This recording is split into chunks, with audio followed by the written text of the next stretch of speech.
राजधानी भोपाल में कड़कड़ाके की ठंड पड़ रही है और इतना ही नहीं बल्कि इसका असर इतना है कि स्कूलों की छुट्टी हो चली है तो दफ्तर जो हैं वो भी निजी दफ्तर बंद होने की कगार पर। लेकिन जिम्मेदारियों के लापरवाही के चलते समाज का एक तबका ऐसा भी है जो अपने जीवन यापन कर पाने में असमर्थ पा रहा है।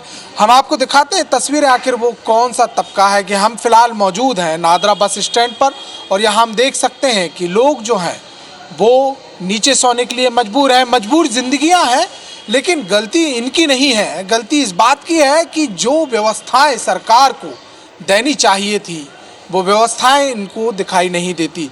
ना तो अब तक हम देख सकते हैं अलाव की किसी प्रकार की व्यवस्था है, ना ही किसी भी प्रकार का यहाँ व्यवस्थाएं की गई हैं। जबकि देखा जाए तो नगर निगम की हम बातचीत करें या जिला प्रशासन की बातचीत करें, हर साल व्यवस्थाएं करता है और अलग अलग स्थानों पर, लगभग राजधानी भोपाल के 300 से ज़्यादा स्थानों पर ये लकड़ियां दी जाती हैं ताकि ऐसे बेसहारा लोग को सहारा मिल सके, ठंड से राहत मिल सके। कुछ लोग हमारे साथ में हैं, उनसे भी हम यहाँ चर्चा करेंगे कि आखिर उन्होंने क्या देखा। साहब, ठंड तेज पड़ रही है, लकड़ियाँ वगैरह नगर निगम के द्वारा जो हर साल देते थे अलाव जलाने के लिए, इस बार मिली क्या आपको? सर हम तो बाहर से हैं, अब तो कमाने आए, घर पे जा रहे, हमको थोड़ी मिली लगा जलाने के लिए। अब ठंडी है, बैठे यहाँ पे। कहीं यहाँ पे भी कोई व्यवस्था नहीं?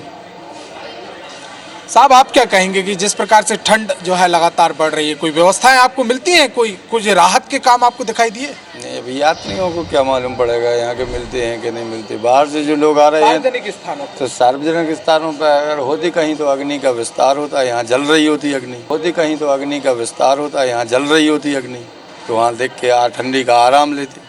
जो है ही नहीं कुछ तो कहाँ बैठे।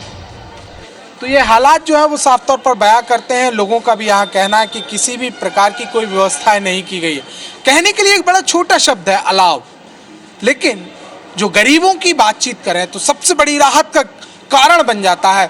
4-5 लकड़ियों के ढेर, 60 डिग्री से भी कम गिरता हुआ तापमान, कड़कड़ाती हुई ठंड, बुजुर्गियत की होती हुई तासीर और उनकी सेहत, इन तमाम चीज़ों को एक छोटा सा अलाव जो है वो राहत देता है। लेकिन आश्चर्य की बात वही है कि एसी में बैठे हुए जो अधिकारी हैं वो आखिर इस सर्दी के सितम को क्या जाने। और यही कारण है कि अब तक इस प्रकार की व्यवस्थाएं राजधानी भोपाल में नहीं की गई हैं, तो प्रदेश में क्या की गई होंगी, ये अपने आप में बड़ा प्रश्न है।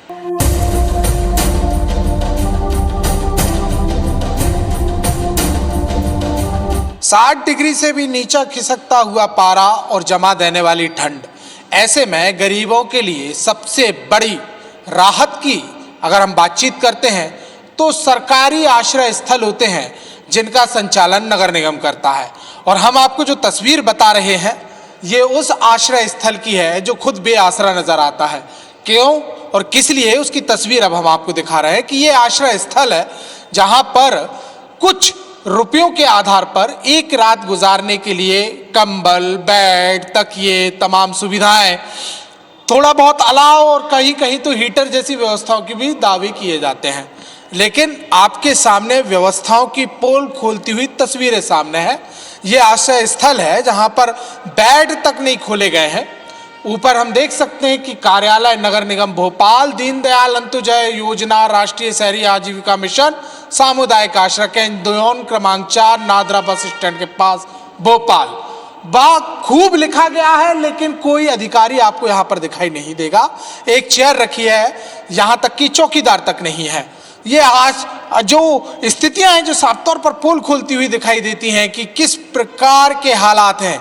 और ये वही नादरा बस स्टैंड है जिसके चंद कदमों दूर रेलवे स्टेशन भोपाल पड़ता है और लगभग हर घंटे 20,000 यात्रियों की आवाजाही इस क्षेत्र में होती है। और कितने गरीब लोग होंगे जो नीचे फुटपाथों पर सोते हुए दिखाई देते हैं लेकिन उन्हें ये आश्रय स्थल नहीं मिल पाते। और यही तस्वीरें साफ तौर पर बयां करती हैं कि जिम्मेदार कितने लापरवाह हैं कि जो इस ठंड के सितम को भी नहीं समझ पा रहे हैं। और इतना ही नहीं बल्कि इन जिम्मेदारियों की लापरवाही के कारण सरकारी योजनाएं कुछ ऐसी दम तोड़ती हुई दिखाई देती हैं। मध्य प्रदेश के माथे पर एक कलंक लगता है और वो कलंक है सर्वाधिक देश में महिला अपराधों का।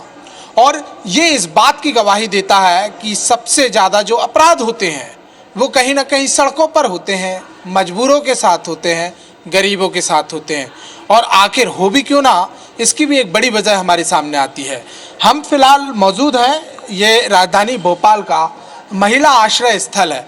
हालांकि कहने को तो यहाँ लिखा गया है कि बेटी बचाओ बेटी पढ़ाओ, बेटी है तो कल है, और उसके बाद महिला आश्रय स्थल, ऐसा आश्रय स्थल जो ना सिर्फ ठंड में बल्कि यूँ कहा जाए कि 12 महीनों ऐसी गरीब महिलाएं, बेरोजगार महिलाएं या फिर आश्रयों के आधार पर रहने वाली महिलाएं वो यहाँ पर आ सकती हैं, रह सकती हैं। तस्वीर आपके सामने दिखा देते हैं कि ये ताला डला हुआ है। ये ताला साफ तौर पर गवाही इस बात का दे रहा है कि इसे खोला नहीं गया और आश्रय स्थल की जो स्थिति है वो वैसी ही है जैसी हमने दूसरे आश्रय स्थलों को देखा था। कुल मिलाकर देखा जाए तो ठंड के सितम के साथ साथ जो तमाम योजनाओं की बातचीत की जाए, क्रियान्वयन की बातचीत की जाए, वो सिर्फ और सिर्फ बयानों में सामने आते हैं, कागज़ों में भी सामने आते हैं। लेकिन असलियत तो ये है कि जो राहत के इंतजाम भी किए जाने थे वो राहत के इंतजाम दूर दूर तक दिखाई नहीं देते। इंदौर शहर में जब प्रवासी भारतीय सम्मेलन और जीआई सम्मेलन को लेकर तैयारियां जोरों पर हैं, वहीं दूसरी ओर शहर की एक तस्वीर और सामने आ रही है जहां पर लोग ठंड से मरने को मजबूर हो गए हैं और नगर निगम का इस ओर बिल्कुल भी ध्यान नहीं है। इस वक्त हम मौजूद हैं इंदौर के एमवाय अस्पताल के पीछे रैन बसेरा में, जहाँ पे लोगों को ओढ़ने के लिए बिस्तर तक नहीं है, उनके लिए सोने के लिए बिस्तर तक नहीं है, ओढ़ने के लिए कंबल तक नहीं है।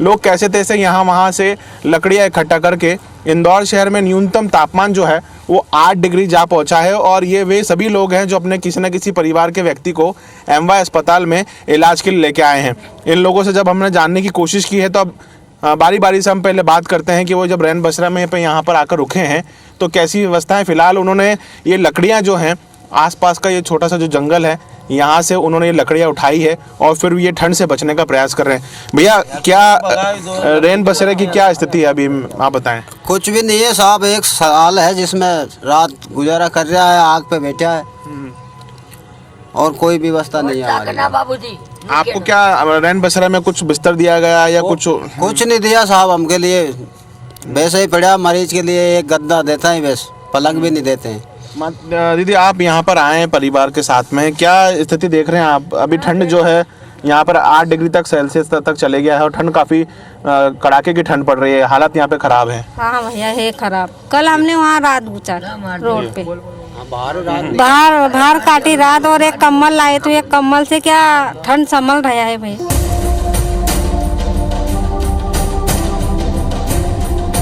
एमवाय अस्पताल परिसर के हम लोग बाहर हैं और जो तस्वीरें अब आप देखने वाले हैं उससे आपको लगेगा कि एक आम व्यक्ति के ज़िंदगी में कितनी चुनौतियां होती है। खुले आसमान के नीचे और यहाँ पर पेड़ है, और इस पेड़ के नीचे अगर आप देखेंगे तो तमाम वे लोग हैं जो यहाँ पर लेटे हुए हैं, सो रहे हैं और उनके पास में व्यवस्थाओं के नाम पर कुछ भी नहीं है। इंदौर का तापमान 7-8 डिग्री सेल्सियस तक जा पहुँचा है। ठंड ऐसी पड़ रही है कि किसी भी इंसान के लिए काफ़ी मुश्किल हो सकती है। और इंदौर शहर में अगर बात करें तो ठंड से पहली मौत भी हो चुकी है। तुकोगन थाना क्षेत्र में सड़क पर सो रहे एक व्यक्ति की मौत हुई है। और आप अभी फ़िलहाल देखेंगे कि यहाँ पर लोग किस तरीके से अपने जो जीवन बसर करने की कोशिश कर रहे हैं। 7-8 डिग्री सेल्सियस का यहाँ पर अभी तक ठंड जो है उसका तापमान यहाँ पर चल रहा है। कई सारे लोग हैं और आप तमाम ये उन लोगों को देख सकते हैं जो खुले आसमान के नीचे, और चूँकि शीत लहर भी चल रही है, ऐसे में पेड़ के नीचे सोना कितना मुश्किलदायी हो सकता है वो आप देख सकते हैं। कुछ लोग हैं, उनसे हम बात करने की कोशिश करते हैं। भैया, यहाँ से कुछ मदद मिली है कि इतनी ठंड है, कहीं रैन बसेरा में आपको सुविधाएं मिल जाएं या लेके जाएं आपको? कुछ नहीं मिला सर। कोई आया यहाँ पर? कोई नहीं आया यहाँ पर। और कोई लोग हैं, उनसे हम बात करेंगे। कुछ मिला अस्पताल की तरफ से कि यहाँ पे कोई सुविधाएं रहें या ठंड से बचाव के लिए कुछ आपको मिले? संस्था से 2 कंबल मिले थे सर, बस। वो कोई प्राइवेट संस्था होगी जो आपको तो कंबल देके गई? वो बच्चा अंदर है तो इसलिए 2 कंबल दिए अंदर से। लेकिन कोई आसपास में जैसे रैन बसेरा है तो वहाँ पे लेके नहीं गए या वहाँ पे कोई जगह नहीं दी आपको? हम यही हैं, जब से बच्चे को भर्ती करा जब से यही है। तो ये वो सब लोग हैं जिनको सुविधाओं के नाम पर कुछ मिला हुआ है या कुछ नहीं मिला है। कुछ और लोगों से बात करते हैं। ये छोटे छोटे बच्चे आप लोग आपके साथ में हैं कि यहाँ पर आपको आसपास में कोई रैन बसेरा में जगह नहीं मिली, आप परेशान हो रहे थे ठंड में? नहीं, यहीं पे ही थी मैं तो जब से कि यहाँ अंदर अस्पताल में जाने नहीं देते हैं, बोलते हैं कि नहीं अंदर नहीं आना, भीड़ बाहर ले जाओ, तो इसलिए बाहर ही हम आए। पास में एक रैन बसेरा भी है, वहाँ पे कोई जगह नहीं दिलवाई आपको ताकि छोटे बच्चे? किसी ने नहीं बताया हमको, बोला ही नहीं जाना। तो यहाँ पर बड़ी संख्या में ये प्रदेश का सबसे बड़ा शासकीय अस्पताल है और इस अस्पताल के ठीक पीछे ही रैन बसेरा बना हुआ है और नगर निगम प्रशासन की, स्वास्थ्य विभाग की जिम्मेदारी बनती है कि ये तमाम लोग जो बाहर से आते हैं उनको तकरीबन इस कड़ाके की ठंड में तो कम से कम रैन बसेरा में शिफ्ट कर दिया जाए। जब गर्मी का मौसम होता है या थोड़ा मौसम संतुलित होता है तब वो लोग इस जगह पर अपना जीवन यापन कर सकते हैं। कुछ और लोग भी हैं, उनसे हम बात करते हैं। ये जो भैया अभी पहुंचे हैं, इन्होंने एक कंबल नीचे बिछाया है और एक पतला सा कंबल इनके पास में। क्या कोई व्यवस्था नहीं मिली आपको यहाँ पे, सुविधा नहीं? सर जी व्यवस्था कुछ नहीं मिली। अब ये क्या है कि जैसे आते हैं बाहर से कंबल वम्बल दे के जाते हैं हमको, एक आधा कंबल मिलता है, एक कंबल मिला है, अभी ये घर से लाया था, इसमें मतलब व्यवस्था से सो रहे हैं हम यहाँ पे। एक बार फिर आपको इस पूरे जो ये जगह है, जो प्रांगण है, उसको आप जहाँ देखेंगे लोगों को जिस तरीके से जो भी सुविधा मिली है, जो भी जगह मिली है, उन्होंने वहाँ पर अपना बिस्तर डाला हुआ है और बस कैसे तैसे ये रात काटने का इंतज़ार कर रहे हैं। क्योंकि अगर दोपहर की भी बात करें तो यहाँ पर जो टेम्परेचर है वो कुछ ज़्यादा नहीं बढ़ रहा है। कुछ और लोग भी हैं जो अपनी समस्या बताने की कोशिश कर रहे हैं। हाँ भैया, ये इनसे हम बात करते हैं, आप इधर देखेंगे, बताएंगे। गुना के पास के रहने वाले कुमराज से आए हैं हम, गुना जिले से। अस्पताल में लड़का भर्ती है, ऊपर भी नहीं सोने देते हैं, बाहर जाके सो। यहाँ के सोए किराए से लेके। ये आपने किराए से लिया कंबल? किराए से ले हैं, सोड़ने बिछाने के भी नहीं है, बच्चा भर्ती है। कितना किराया देते हो आप इनका? 30 रुपये लेते हैं रात भर के। तो यहाँ पर एक चीज़ और बाहर निकल कर आई है कि ये जितने भी लोग यहाँ पे बिस्तर जो इनको मिला हुआ है, ये किसी व्यवस्था या फिर किसी इनको सहायता से नहीं मिला हुआ है। ये लोग 30 रुपये प्रतिदिन के हिसाब से यहाँ पर किराए पर ले रहे हैं और इनकी सूद बूद लेने वाला यहाँ पर कोई भी नहीं है।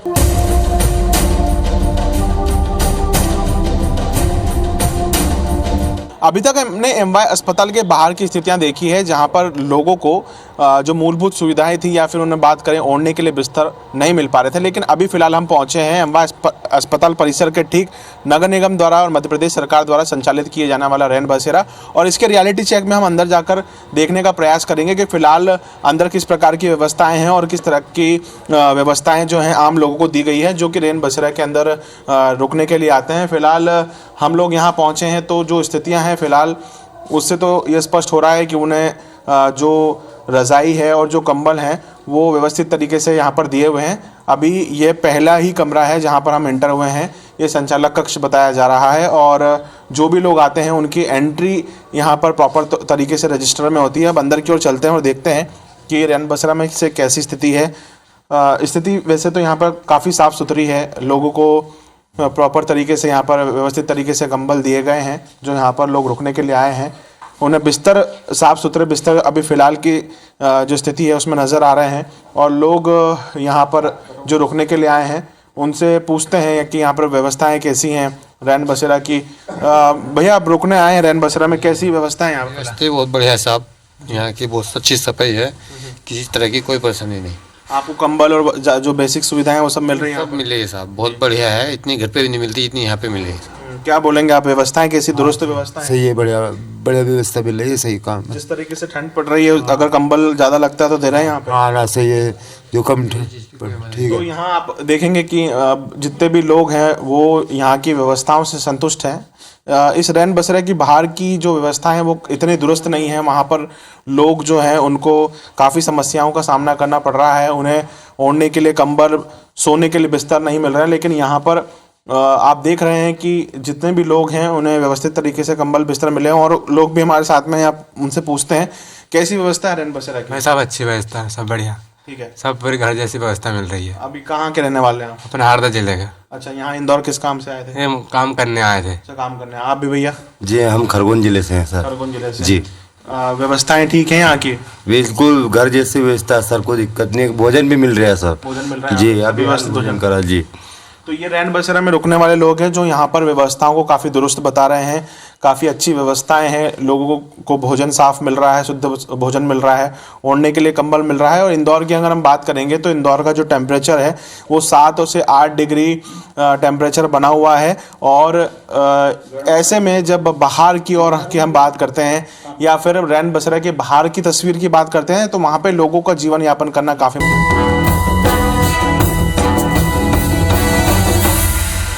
ग्वालियर का ये गांधी रोड का इलाका है। यहाँ पर आपको कलेक्टर, एसपी और मंत्रियों के बंगले मिलेंगे, लेकिन आपको दूसरी तस्वीर इन लोगों की भी दिखेगी। ये खानाबदोश लोग हैं और ये लोग एक जगह से दूसरी जगह घूमते रहते हैं, लेकिन आप समझ सकते हैं कि ठंड का आलम क्या है। और इनको आप देख सकते हैं कि मासूम बच्चों के साथ में ये लोग सड़क पर मौजूद है। ना तो इनके पास लकड़ी है जलाने के लिए, जो जंगल से भी लाते हैं वही जगह लकड़ियों से काम चला रहे हैं। और नगर निगम को जो अलाव की व्यवस्था करना चाहिए वो नहीं कर रहे। इन बुजुर्ग का कहना है, क्या कहना है बाबा, कहाँ से आए हुए हो? शिवरी जिला कह रहा काय के लिए आए इधर? इलाज कराने आए। तो कैसे ठंड में कैसे गुजारा कर रही हो? अब महाराज कर रहा है, अब जैसा बने सो कपड़ा मपड़ा दे जा उड़ लेता ही अपन महाराज, ऐसे ही अपन गुजारो कर रहे। तो रैन बसेरा कल हो जाते? वैसे नहीं जा महाराज, क्या तो दरगन वरगन के माँ नहीं जात, हमें परेशान मजरेशान करें कहूँ हमें तो नहीं जाता हम उनके माँ। हाँ सो नहीं जाता महाराज। तो क्या नगर निगम के लोग आते हैं आपको लकड़ी लकड़ी दे के जाते हैं कि हाथ आप ताप लो? हमें को नहीं दे, हम तो कल ले जाते महाराज अपन। तो ये देखिए, एक परिवार ये भी है और दूसरा ये भी है, ये लोग भी सड़क पर ही अपना गुजारा कर रहे हैं। क्यों रैन बसेरे क्यों नहीं जाते हो आप लोग? मजदूरी कर रहा है, हम तो भाई उधर रुकन नहीं देते लोग। क्या कहते हैं? उधर जाओ अलग। तो कितना मुश्किल होता है रात काटने, क्योंकि तापमान तो बहुत डिग्री नीचे जाते जा रहा है, आदमी को मुश्किल हो रहा है, सड़कों पर चलना गलान सी हो रही है। कैसे अब इधर ही तापू करा तो लकड़ियाँ ले आती दिन के, और क्या। तो क्या आप लोग जाते तो क्या कहते हैं रैन बसेरे वाले? भगा दे, जाओ यहाँ से, हटो हटो यहाँ से, भगो वैसे कचुने के मतलब हटो यहाँ से। यहाँ ना 2-4 दिन रुक के भगा देती है। तो नगर निगम वाले लकड़ी डालते हैं जलाने के लिए? नहीं, हम तो कल ले आता पे से। तो आप देख सकते हैं कि सड़क चल रही है, यहाँ पर एसपी कलेक्टर के भी बंगले मौजूद हैं, लेकिन उसकी दूसरी ओर साइड देखेंगे आप, यहाँ पर ये स्थिति है कि लोग यहाँ पर जो खानाबदोश लोग हैं, एक शहर से दूसरे शहर में रोजगार की तलाश में आते हैं, वो लोग इस तरह से अपना जीवन यापन कर रहे हैं। नगर निगम का दावा है कि उनको रैन बसेरे में पहुंचाया जा रहा है, लेकिन दूसरी तस्वीर आपको ये भी दिखा रहे हैं कि किस तरह से यहाँ पर लोग हैं वो परेशान भी हो रहे हैं। और खुद ही का चूल्हा, सड़कों पर चूल्हा जल रहा है, लेकिन उनको रहने के लिए जगह वो लोग नहीं देते हैं जो रैन बसेरे को संचालित करने का काम करते हैं। यहाँ पर यानी कि रैन बसेरे में जो लोग व्यवस्थाएं देख रहे होते हैं। ग्वालियर के बस स्टैंड के रैन बसेरे के पास ही ये यहाँ आप देखेंगे कि यहाँ पर जो मजदूर लोग हैं वो यहाँ पर मौजूद हैं और इनका कहना है कि इनको जो रैन बसेरे बनाए गए हैं वहाँ पर इनको जगह नहीं दी जाती है, इस तरह का कहना है। और उसके बाद इनका ये भी कहना है कि जो नगर निगम दावा करती है कि अलाव जलाएंगे, लेकिन इनको खुद ही लकड़ियां बीन के लाना पड़ती है, उनको कोई व्यवस्था भी नहीं दे रहे। क्या कहेंगे कि कुछ व्यवस्था मिलती है? नहीं सर, नहीं मिलती सर, कोई व्यवस्था नहीं है सर। तो रैन बसेरे में क्यों जाके नहीं रहते सर? वहाँ पे उधम करते हैं, दरगाह लोग मिलते हैं सर। अच्छा। हाँ, हमारी बहन बेटी है, इसलिए हम वहाँ सोने के लिए नहीं जाते। तो फिर यहाँ क्यों डाले हुए? और भी जगह रह सकते हो ना सर। हमारे लिए गरीबी को कोई मांग कोई देते नहीं है, गरीब लोगों को कोई सुनता नहीं है। हमारे लिए हमें यहाँ पे खाना माना मिलता है सर, इसलिए हम यहाँ पे पड़े जाते सर। रैन बसेरे में क्यों नहीं रहते हो आप लोग? नहीं, हम नहीं आते सर। क्यों दारू पी के उधर हल्ला करते ना बस वाले, इसकी वजह से नहीं आते। सोने भी नहीं देते, चिल्लाते हैं दारू पी के कहूँ दारू करते हैं, इसके लिए हम यहीं पर रहते हैं। तो आप समझ सकते हैं कि ये लोग सड़क पर रात गुजारने को इसलिए मजबूर हैं क्योंकि रैन बसेरे में जाते हैं तो वहाँ पर उनको एंट्री नहीं दी जाती। और दूसरा बात यह है कि लड़कियां भी हैं तो उनको डर है कि अगर वो पहुँचती हैं तो उनके साथ में बदतमीजी ना हो जाए, इसलिए वो लोग यहाँ पर नहीं पहुँचते। क्यों रैन बसेरे में क्यों नहीं रहते हो आप लोग? परेशान करते बस स्टैंड के आदमी। अच्छा, क्यों परेशान करते हैं? वो तो सरकार ने फ्री दी है जगह रहने के लिए, बस ना परेशान करा। अच्छा, तो फिर ठंड तो बहुत ज्यादा है, कितना मुश्किल होता है फिर इधर? कमरा बट भी आ, हम तो यहीं दे दी। कम्बल बट नहीं आता, सो यहीं दे दी। अच्छा, तो आप देख सकते हैं कि ये जो रैन बसेरा है बस स्टैंड के पास यही ये लोग रहते हैं, लेकिन रैन बसेरों में नहीं जाते हैं। उनका कहना है कि रैन बसेरों में एक तो इनको एंट्री नहीं दी जाती और फिर दूसरी बात ये है कि उनके साथ में महिलाएं और बच्चियां हैं। अगर वो जाते हैं तो वहां पर रहने वाले जो लोग आते हैं और बस के जो लोग हैं यानी कि ड्राइवर, क्लीनर, वो उनके साथ बदतमीजी ना कर दें, इसलिए वो वहां नहीं जाते हैं। ये ग्वालियर का जो रैन बसेरा है और उसके बाहर आप देखेंगे कि अलाव जलाए जा रहे हैं, क्योंकि नगर निगम की तरफ से कहा गया था कि जो पॉइंट से कुछ निर्धारित किए गए हैं, लगभग 50 से ज्यादा ऐसे पॉइंट हैं जहां पर अलाव की व्यवस्था है वो की जा रही है, क्योंकि जो ठंड है वो बेहद खतरनाक पड़ रही है। यानी कि cold day, sewer cold day है वो स्टार्ट हो गया है। लगभग 4 से 5 दिन हो गए इस तरह से सीवर कोल्ड डे के। तो आपको ये आश्रय स्थल दिखाएंगे, ये रैन बसेरा है अटल जी के नाम से मतलब ये कहा जाता है। और आप देखेंगे कि ये ग्वालियर के बस स्टैंड का रैन बसेरा है। ये जो रैन बसेरे हैं वो नगर निगम की तरफ से तैयार किए गए हैं। ग्वालियर शहर में लगभग 7 से ज्यादा ऐसे रैन बसेरे हैं, उनको तैयार किया गया है। साथ ही जरूरत पड़ने पर भी अस्थायी रैन बसेरे हैं, उनकी शुरुआत की जाएगी। तो आप देख सकते हैं कि बुजुर्ग हैं वो यहाँ पर आए हुए हैं। क्या कब से आ रहे हैं आप लोग इधर? वैसे आज ही है। अच्छा, क्या कुछ देना पड़ता है क्या? नहीं, ये तो फ्री सुविधा है। फ्री सुविधा हाँ है। जी। कुछ है, व्यवस्था सही है? अभी तो वैसे सही है, रहने की तो व्यवस्था सही है। बाबू कब से हैं आप इधर और रैन बसेरों की क्या व्यवस्था है? आप खुश हैं? 10-5 बेर रुक गए जहाँ खूब बढ़िया व्यवस्था है पर वे बैठने की और खूब दिक्कत ना मिली हमें। क्या लगता है कि ठंड के मौसम में अगर इस तरह से की जा रही है व्यवस्था नगर निगम के द्वारा तो ये ठीक है व्यवस्था? हाँ, अच्छी व्यवस्था है, बढ़िया। तो आप देख सकते हैं कि कई सारे बेड है यहाँ पर अभी भी खाली हैं, लोगों को रात भर, लेकिन देर रात तक यहाँ पर जो बेड है वो पूरी तरह से फुल हो जाते हैं। और जिस तरह से नगर निगम भी सोच रही है, क्या जो स्थायी है वो तो एक अलग बात है, लेकिन अस्थायी भी रैन बसेरे हैं वो बनाया जाए, क्योंकि लोगों की संख्या बढ़ जाती है। अभी ज्यादा रात नहीं हुई है, लेकिन देर रात यहाँ पर जो मुसाफिर हैं एक शहर से दूसरे शहर में आते हैं। कहाँ से आए हुए हैं आप लोग? मुरैना के गाँव से आए। अच्छा, तो रैन बसेरा के कैसे पता चला? रैन बसेरे क्यों आए? सर, हम मुरैना घर जा रहे थे, पता पड़ा कि यहाँ भी व्यवस्था है रहने की, सब सरकार ने की हुई है, तो हम इस वजह से यहाँ आ गए। अच्छा, क्या लग रहा है व्यवस्था कैसी है? अच्छी व्यवस्था है सर, हम भी 1-2 दिन पहले भी रुक चुके हैं यहाँ। तो भैया किस तरह से रैन बसेरों की व्यवस्थाएं कर रहे हैं आप लोग? क्या हम लोग रात में ये लोग रुकते हैं और सर्दी के मौसम में देखते हुए इन लोगों के अलाव की व्यवस्था की हुई है और बाकी साफ सुथरे बेड वेड लगा के रखे हुए हैं, लाइट बात एकदम फ्रेश लगा करके, केयर टेकर लगा के रखा है इन लोगों के लिए। मतलब बहुत अच्छी व्यवस्था करके रखी है हम लोगों ने इनके लिए। तो क्या कितने लोग आ जाते हैं? अभी हम देख रहे हैं कि बेड बहुत सारे खाली हैं, क्या ये बेड भर जाते हैं या इस तरह से ही रहते हैं? ये पूरे बेड रात में खाना ना खा के जो लोग आ जाते हैं पूरे भर जाते हैं, ओवरलोड भी हो जाता है, कभी कभी तो अतिरिक्त बेड भी लगाना पड़ते हैं यहाँ पर। और बाहर से जो लोग सो रहे हैं फुटपाथ पे, उन लोगों को हमने आग्रह करके आए हैं कि आप लोग यहाँ पर चलिए और फ्री ऑफ कॉस्ट यहाँ पे आप रुकिए, आप लोगों की बहुत अच्छी सुविधा की गई है। तो आप देख सकते हैं कि कई सारे लोग हैं आए हैं, अपना सामान जमा रहे हैं, और यानी कि जो फुटपाथ पे भी रहने वाले लोग हैं वो भी यहाँ आते हैं। और जिस तरह से जो नगर निगम की कोशिश है कि जो सड़क पर रह रहे हैं और उनको एक रात के वक्त यानी कि ठंड बहुत ज्यादा है तो ऐसे में उनको रात गुजारने के लिए एक आश्रय दिया जाए, इसको रैन बसेरा का नाम उन्होंने दिया है। तो कैमरामैन लोकेंद्र पाल के साथ नासिर गौरी, IBC 24 ग्वालियर।